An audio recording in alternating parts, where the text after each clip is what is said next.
नमस्कार, बहुत स्वागत है आप सभी का। मैं आपके साथ अस्मिता दुबे। प्रदेश का प्रश्न में आज बात करेंगे नक्सलियों की। छत्तीसगढ़ के अबूझमाड़ के जंगलों में नक्सलियों पर सबसे बड़ा प्रहार किया गया। पुलिस से मुठभेड़ में नक्सल संगठन के महासचिव बसव राजू समेत 27 हार्डकोर कैडर को ढेर किया गया है। नक्सल समस्या पर सुरक्षा बलों की इस बड़ी सफलता में मारे गए हार्डकोर नक्सलियों को लेकर कई कहानियां भी सामने आ रही है। चर्चा करेंगे इस पर, लेकिन सबसे पहले रिपोर्ट देखते हैं।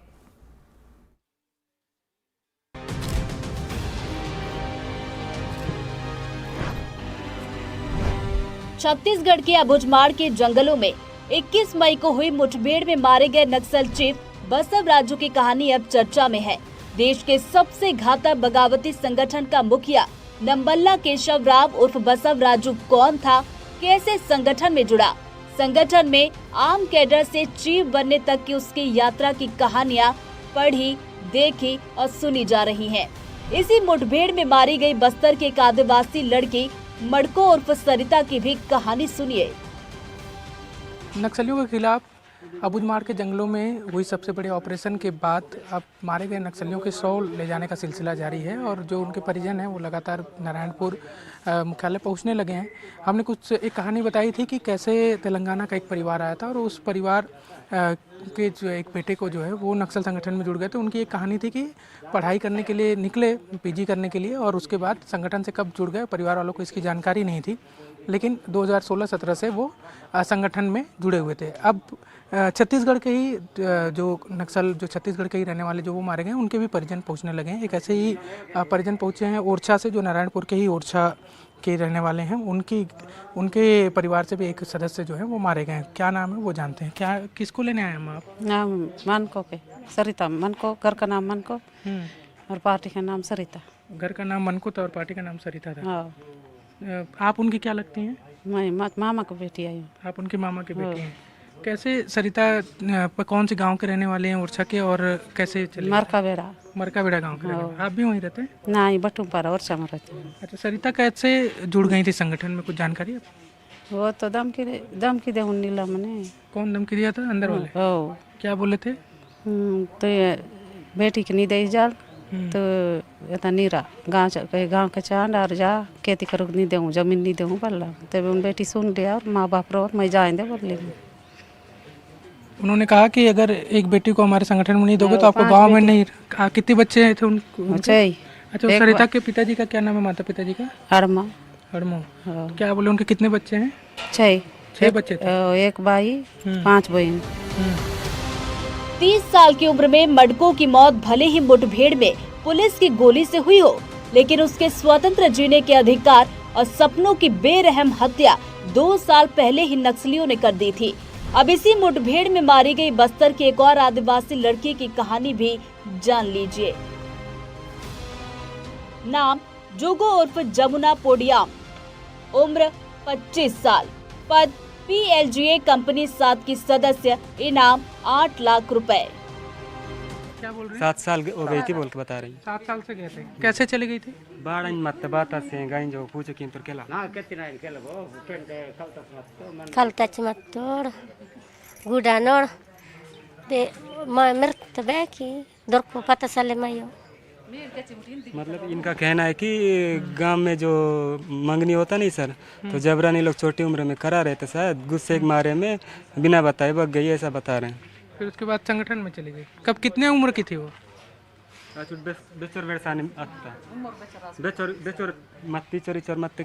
बेच वर्ष आस मत था। 10-12 साल की थी। हाँ, 10-12 साल। क्या नाम था घर का? जुगो। और अभी संगठन में क्या नाम था इनका? जमुना। मतलब चेंज नहीं हुआ था सर, जैसे घर में जुगो करके बुलाए थे तो स्कूल का नाम था जमुना। जमुना जी। कौन सी कक्षा में थी जब गई थी? 5वीं पास थी सर। 5वीं पढ़ी थी। और सगाई कब करा रहे थे? उसी समय, उसी उम्र में। इसलिए बिना बताए बग गई बोल के बता रहे हैं। इनका घर वालों का कहना है। हाँ, ठीक है। कहाँ के रहने वाले हो? ग्राम कोटमेट्टा, थाना जांगला, जिला बीजापुर के रहने वाले। हाँ। और इनका क्या नाम है? आपका क्या नाम है? पाली पुड़िया। तो जब संगठन में चली गई, ऐसी जानकारी थी पहले से आप लोगों की वहाँ चली गई हैं, या कोई भी संपर्क हुआ जाने के बाद? और अभी पता चले मत तले ईग में 1 साल बाद पता चला बोल उनका पिताजी का कहना। आइए ना, बताइए। 1 साल बाद कैसे पता चला? वर्ष पता चले मत तो कूली तो आते न मतलब इनका कहना है कि कहीं काम हम करने के लिए गई होगी बोल के, फिर उन लोग गांव वाले शामिल करने के बाद जो संगठन के सदस्य जैसे होते हैं उन लोग बताए होंगे तेरे बेटी मतलब आपकी बेटी इधर चले गई है, ऐसा ऐसा है बोल के। नारायणपुर से एनडीटीवी के लिए कैमरा सहयोगी प्रवीण साहू के साथ नीलेश त्रिपाठी की रिपोर्ट।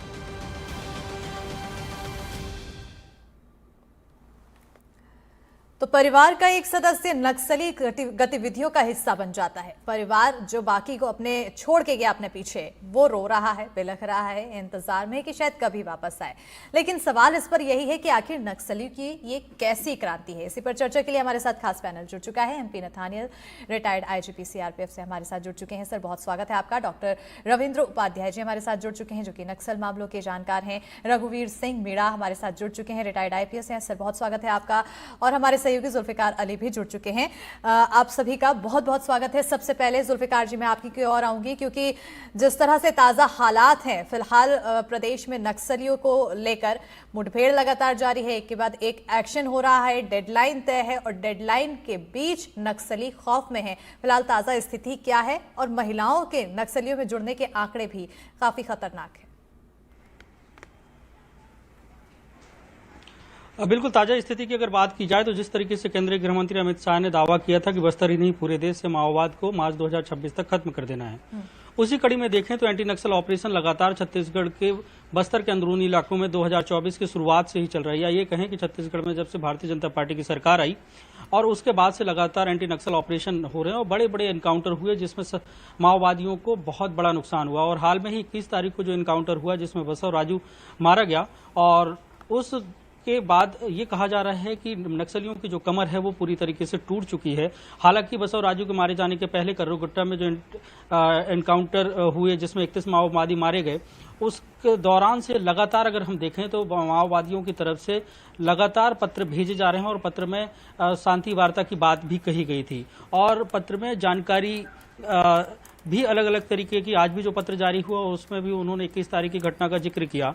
तो उससे ये समझा जा सकता है कि जो लक्ष्य रखा गया है कि मार्च 2026 तक माओवाद को खत्म करना है, उसमें जो एंटी नक्सल ऑपरेशन चल रहा है तो माओवादियों का जो संगठन है ये कह सकते हैं कि अभी की स्थिति में तितर बितर वाली स्थिति में है। जैसा कि अभी कुछ दिन पहले प्रेस कॉन्फ्रेंस हुई थी डीजीपी अरुण देव गौतम की, जिसमें मुख्यमंत्री भी थी, उन्होंने उस दौरान जो जानकारी दी थी कि जो अबूझमाड़ का इलाका है, अबूझ मतलब ऐसा जो जंगल जिसको जाना नहीं गया, रेवेन्यू रिकॉर्ड नहीं है, वहां पे जाने के लिए सड़कें नहीं है, अगर कोई भी ऑपरेशन वहां पे चलाना है तो उसके लिए बड़ी मुश्किलों से गुजरना पड़ता है।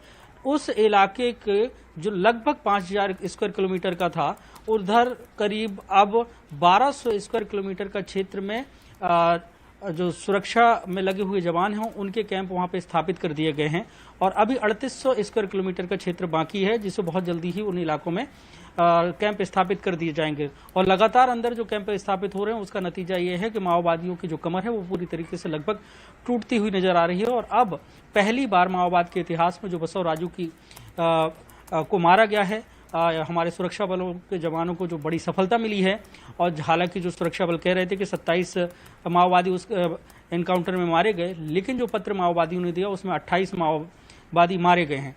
तो कुल मिलाकर अभी की स्थिति यही कह सकते हैं कि माओवाद का जो लक्ष्य मार्च 2026 रखा है, हो सकता है कि उसके पहले बड़े माओवादी जो हैं वो मारे जाएं और जो दूसरे कैडर के लोग हैं वो सरेंडर कर दें, क्योंकि अब उनके पास दो ही रास्ते हैं, या तो सुरक्षा बलों की गोली का शिकार हों या वो खुद आत्मसमर्पण करें और विकास की मुख्य धारा से जुड़ें। बिल्कुल, ये दो रास्ते हैं और इन्हीं दो रास्तों को सोचते हुए अब नक्सलियों में खलबली भी देखने को मिल रही है। लेकिन एमपी नथानियल साहब आपकी ओर आना चाहूंगी। नक्सली गतिविधि एक लंबी लड़ाई है और अब माना जा रहा है कि खत्म होने के कगार पर है, जो जल्दी ही खत्म हो सकती है। लेकिन इन सब के बीच जो नक्सलियों के नियम सामने आ रहे हैं कि कितनी ज्यादा यातनाएं भी झेलनी पड़ती है जो नक्सली गतिविधियों का हिस्सा बनते हैं, सवाल उससे यही बनता है कि आखिर ये क्रांति कैसी क्रांति है।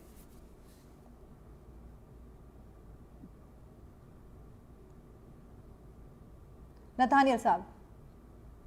अच्छा, आप दोहराएंगे थोड़ा? जी, सवाल सवाल मेरा ये है कि नक्सली गतिविधि अब एक लंबी लड़ाई जो कि अब खत्म होने को है, लेकिन कई तरह की अब इसमें जानकारी सामने आ रही है कि कई रूल्स जुड़े हुए हैं।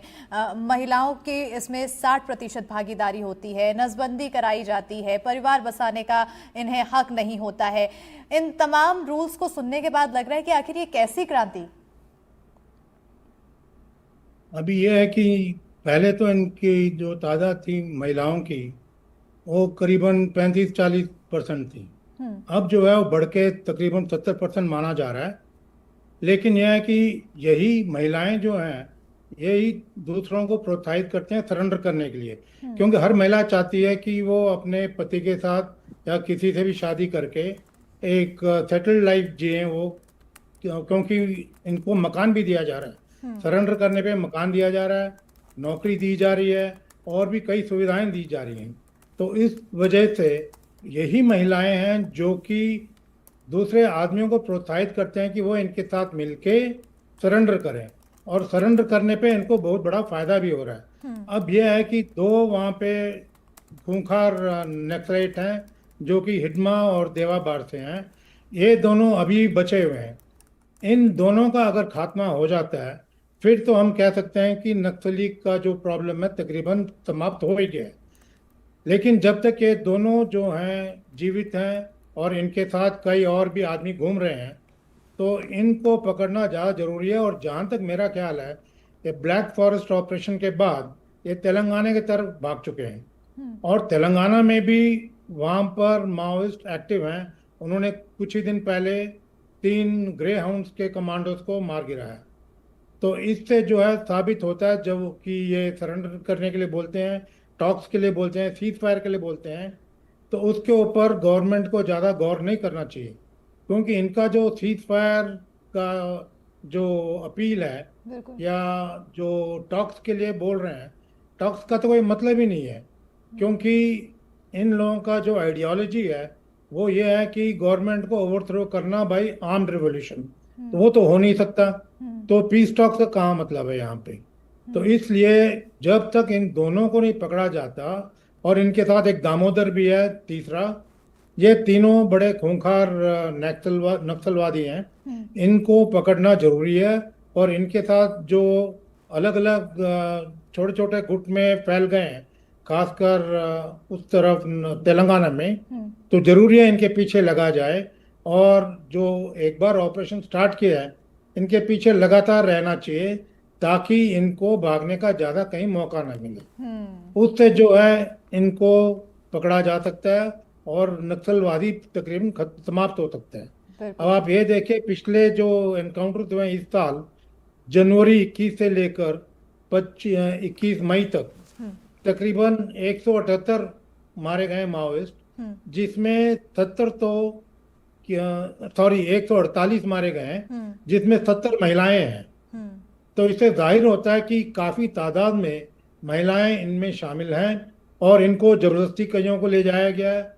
या पहले इनका एक रिवाज था गोटुल का बस्तर में जी। तो उन दिनों ये लोग आराम से मिलते थे लड़कों के साथ, और उसके बाद जब ये माओइस्ट का प्रॉब्लम वहाँ शुरू हुआ तो उसके बाद इन्होंने ज़बरदस्ती लड़कियों को ले जाना शुरू किया है, और कई तो चले भी जाते थे गरीबी की वजह से, और मजबूरन कई लोगों को उसमें ज्वाइन करना भी पड़ रहा था। तो अब जो है स्थिति काफ़ी बदल गई है। तो यही महिलाएं जो हैं ये प्रोत्साहित करेंगे दूसरे आदमियों को भी सरेंडर करने के लिए। बिल्कुल, और इससे कहीं ना कहीं फायदा यहाँ पर सुरक्षा बलों को भी होता हुआ नजर आएगा, क्योंकि प्रोत्साहित जब आदमी होंगे तो मुख्य धारा से जुड़ते हुए नजर आएंगे और एक परिवार पूरा जुड़ेगा, तो ये भी कहीं ना कहीं एक सफलता ही होगी। रविंद्र उपाध्याय जी, आपके ओर आना चाहूंगी, क्योंकि आदमियों को प्रोत्साहित करती हैं ये महिलाएं, संख्या इनकी लेकिन ज़्यादा बढ़ती जा रही है। और जैसे कि अभी खुद बताते हुए नजर आए नथानियल साहब की इनके साथ ज़बरदस्ती इन्हें लेकर जाया जाता है। तो ऐसे में सवाल ये बनता है कि महिलाओं को पुरुषों के मुकाबले जब ट्रेनिंग दी जाती है तो वो उनके लिए कितना ज़्यादा चैलेंजिंग होता होगा और हमारे लिए कितना ज़्यादा ईजी हो सकता है उन्हें अपनी ओर वापस डाइवर्ट करने में। नहीं, देखिए ऐसा है, आपका प्रश्न सही अच्छा प्रश्न है ये, लेकिन क्या है ये जो आप बता रहे हैं चैलेंजिंग उनके लिए नहीं है। क्या है जो आपने बताया ना क्रांति, नक्सल क्रांति, कोई क्रांति नहीं थी। ये तो मार्क्सवाद और साम्यवाद का घिनौना रूप था, एक शोषण का रूप था। शोषण, दमन, भय, आतंक, ये 4 चीजों के दम पर इन्हें नक्सलवाद का विस्तार किया। इसमें साम्यवाद और मार्क्सवाद की जो एथिक्स थे, ओरिजिनल एथिक्स, जिनके बारे में जो नैतिक मूल्य थे, जिन नैतिक मूल्यों को लेके ये बढ़े थे और लोगों के पास आए थे कि गांव के जो लोग होते हैं, गरीब होते हैं, उनका शोषण किया जाता है, अफसरशाही वहां लागू होती है और सियासत उनके साथ मदद नहीं करती, गांव के बड़े पूंजीपति लोग हैं उनका शोषण करते हैं। तो ये सब जो बातें लेके आए थे, ये बातें कहीं दूर दूर तक तो दिखाई नहीं। तो ये तो क्रांति तो हो ही नहीं सकती, क्रांति किसी भी तरह नहीं थी। और जहां तक महिलाओं को जोड़ने का बात है, तो क्या था कि ये संगठन में पहले जब मेल पर्सन थे तो इनको दिक्कत ये होती थी कि बहुत ज्यादा इनको सपोर्ट नहीं मिल पाता था। तो गांव में जाते थे और गांव में जिन घरों में 5 बच्चे हैं, 6 बच्चे हैं, तो वहां की 2 महिलाएं, यदि कोई सीनियर है लड़की, तो जबरदस्ती, भय और दबाव से ये वहां से उनको लेके आते थे। अभी धीरे धीरे उनको मोल्ड करते थे, उनकी विचारधारा में अपने जोड़ लेते थे। उस विचारधारा से लड़की जो है राज्य के प्रति या शासन के प्रति जो विरोध में जाती थी, विरोध में आने के बाद वो हाथ में हथियार उठा लेती थी और वो फिर लड़ती थी, फिर उसके लिए चैलेंजिंग हो जाता था। और होता क्या है कि आमतौर पर आदमी की, किसी भी आदमी की हमारे भारतवर्ष में, कि पुलिस के प्रति एक नेगेटिव इमेज होती है, फोर्स के प्रति एक नेगेटिव इमेज होती है। तो नेगेटिव इमेज के साथ वो लड़ तो सकते नहीं। तो जब ऐसे टाइम पर उनको एक नकली हथियार मिल जाता है, नकली वर्दी मिल जाती है, एक जंगल जमीन मिल जाती है, तो फिर ये लोग क्या करते हैं कि वो जो नेगेटिविटी है, वो अंदर से जो भरा हुआ है भाव, गंदा वाला भाव, उस भाव को ये निकालते हैं। तो वो फ्रस्ट्रेशन जो है वो महिलाएं अपने साथ उभार के लेके आती थी। तो ये उसका एक कारण रहा, क्योंकि मैं खुद वहां इस क्षेत्र में रहा हूं। मैंने एक बार देखा था कि जब हम एक बार एनकाउंटर करने गए तो वहां से सब नक्सली भागे, एक बच्ची निकल गई थी, बच्ची थी करीब 15 साल की। जब मैंने उसको पूछा, थाने में बुलाया, बातचीत की, तो ये बात निकल के आई कि उस बच्ची का अपहरण किए हुए उनको 15 दिन हो गए। तो 15 दिन से बच्ची को अपहरण करके जंगल के घूम रहे थे और माता पिता इतने डरे हुए थे कि उनने किसी भी थाने में रिपोर्ट नहीं की थी, किसी इलाके में रिपोर्ट नहीं की। जब उनको मैंने पिता को बुलाया तो पिता ये डर के बोल रहा था, सर कि बच्ची को तो हमको आप दे दो, लेकिन मैं अपने गांव लेके नहीं जाऊंगा। गांव लेके जाऊंगा तो या तो इसको फिर ले जाएंगे या मर्डर कर देंगे, तो मैं किसी रिश्तेदार के यहाँ शिफ्ट करूंगा और मैं इसकी कोई रिपोर्ट भी नहीं करना चाहता। जबकि बच्ची के साथ बहुत ज्यादा शारीरिक शोषण हुआ था। तो माओवाद जो माओवाद था, ये साम्यवाद था। नक्सल क्रांति जो थी ये फर्जी थी, केवल भय आतंक का जो पर्याय था वही था, और भय आतंक का पर्याय खत्म हो रहा है। महिला वहां अब चूंकि जागृति आ गई है, हमारे इस तरह से जो सोशल मीडिया पहुंच रहा है, बिल्कुल,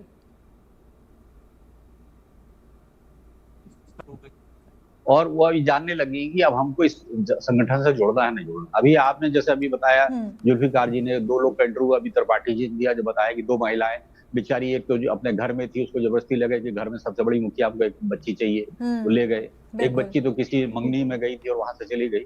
तो इस तरह की सब हालातें हैं, जो परिस्थितियां हैं, उन परिस्थितियों से महिला वहां जुड़ी और इसलिए महिलाओं का परसेंटेज यानी कि उनके सामने परिस्थितियां ऐसी क्रिएट कर दी गई कि उनके पास कुछ ऑप्शन ही वहां पर निकलकर सामने नहीं आया। रघुवीर जी, आपकी ओर आना चाहूंगी सर, क्योंकि अब लगातार हम देख रहे हैं कि अब नक्सलियों का खात्मा हो रहा है, लेकिन एक यहाँ पर यह भी देखने को मिलता है कि जब भी मुठभेड़ होती है, जब भी लड़ाई होती है, महिलाओं को अगर आगे खड़ा कर दिया जाए तो जवानों के लिए थोड़ा मुश्किल हो जाता है। क्या ऐसी सिचुएशन आती है सामने और उस दौरान कैसे एक्शन लिया जाता है? पहले तो सभी को नमस्कार, और एनडीटीवी पे मुझे जोड़ा, और साथ में जो रविंद्र उपाध्याय जी बैठे हैं उनको भी मेरा नमस्कार। हम दोनों साथ में अविभाजित मध्य प्रदेश में खैरागढ़ में हम दोनों ने साथ में काम किया है।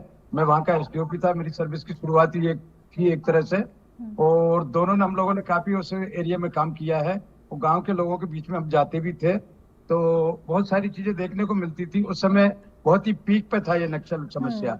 तो उस समय क्या था कि गांव में हम जाते थे तो लोग नक्सलियों के प्रति उन लोगों को बड़ी सहानुभूति थी।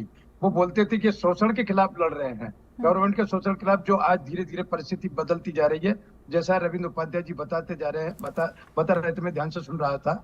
तो अच्छी बात है कि धीरे धीरे उससे मोहभंग हो रहा है। उस समय हम लोग जरूर इस चीज को मानते थे कि ये शोषण कर रहे हैं लोगों का, और भय पैदा करके शोषण करते थे।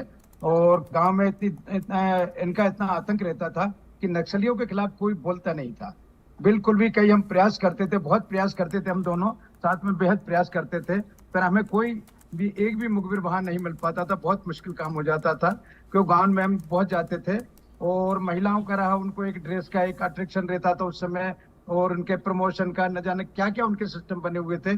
अब तो मैं सेवानिवृत्त भी हो गया हूँ और मध्य प्रदेश से छत्तीसगढ़ अलग भी हो गया है।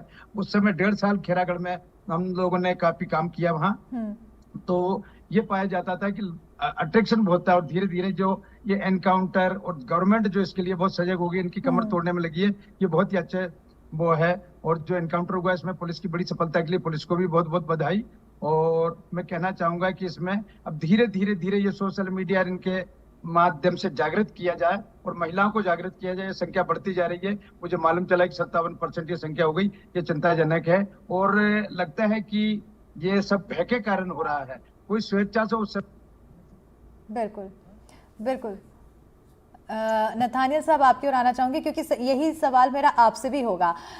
जब महिला नक्सली जवानों के सामने आ जाती है, उस दौरान एक्शन क्या उसी तरह से लिया जाता है जब कोई पुरुष नक्सली भी सामने होता है, या फिर कुछ स्ट्रैटेजी में बदलाव किया जाता है? नहीं, जहाँ पर ऑपरेशन का सवाल है, चाहे महिला हो चाहे पुरुष हो, जब ऑपरेशन में फायरिंग शुरू हो जाती है तो जिसने पहले मार दिया तो फिर उसके लिए मुश्किल है। तो इसीलिए वहां पर नहीं देखा जा सकता कि महिला है या पुरुष है जो फायरिंग कर रही है। तो महिला अगर हथियार बंद है और वो फायरिंग कर रही है तो ऑब्वियसली फिर सिक्योरिटी फोर्सेस को भी फायरिंग करना ही पड़ेगा। उसमें ये नहीं देखा जाएगा कि महिला है या पुरुष है। वैसे ही जैसे पुरुष फायरिंग कर रहा है उसका जवाब भी कार्रवाई की जाती है, उसी तरह महिलाएं भी जब फायरिंग करती हैं तो जवाबी कार्रवाई उसी तरह से की जाएगी। बिल्कुल। क्या तो नक्सली इस बात का फायदा उठाते हैं?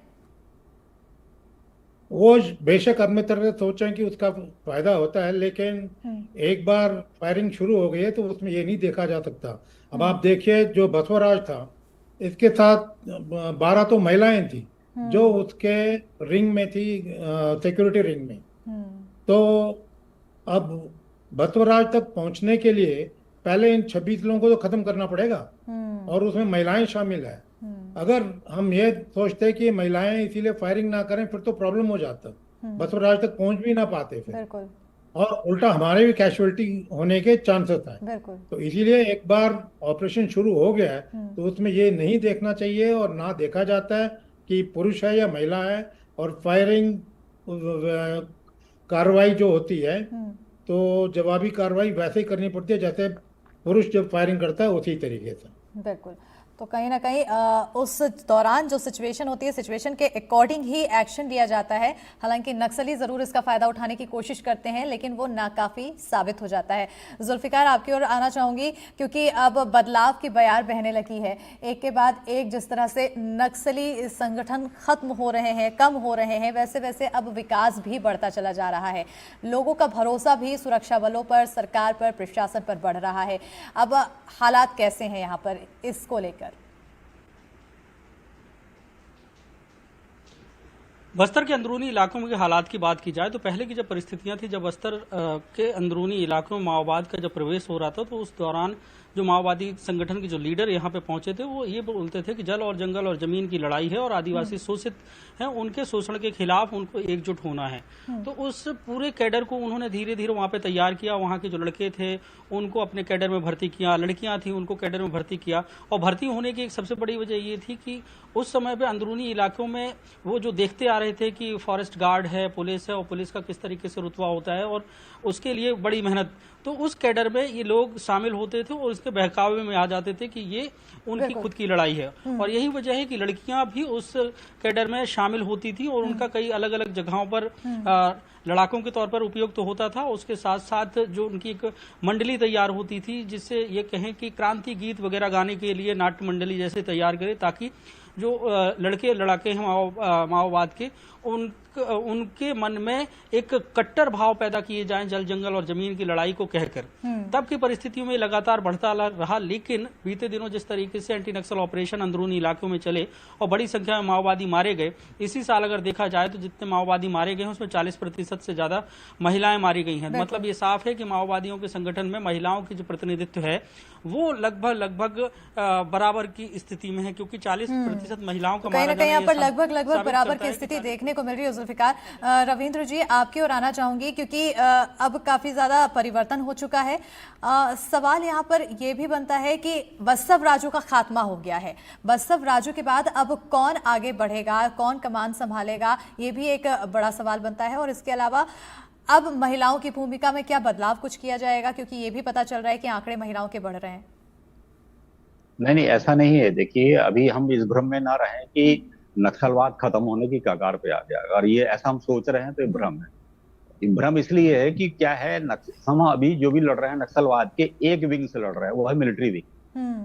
अभी जो इनके सिंपैथाइजर जो हैं, जो इनको सिंपैथी देते हैं, जो इनको इनपुट देते हैं, इंटेलिजेंस देते हैं, और जो अर्बन नक्सल है, अर्बन नक्सल खत्म नहीं हुआ। अर्बन नक्सल पे अभी पुलिस की चोट नहीं पहुंची, पुलिस की पकड़ नहीं पहुंची। अर्बन नक्सल अभी जिंदा है। और जो इनको इनपुट देते हैं, इंटेलिजेंस जो है इनका, इंटेलिजेंस में अभी तक पुलिस का छूता है, दूर है अभी।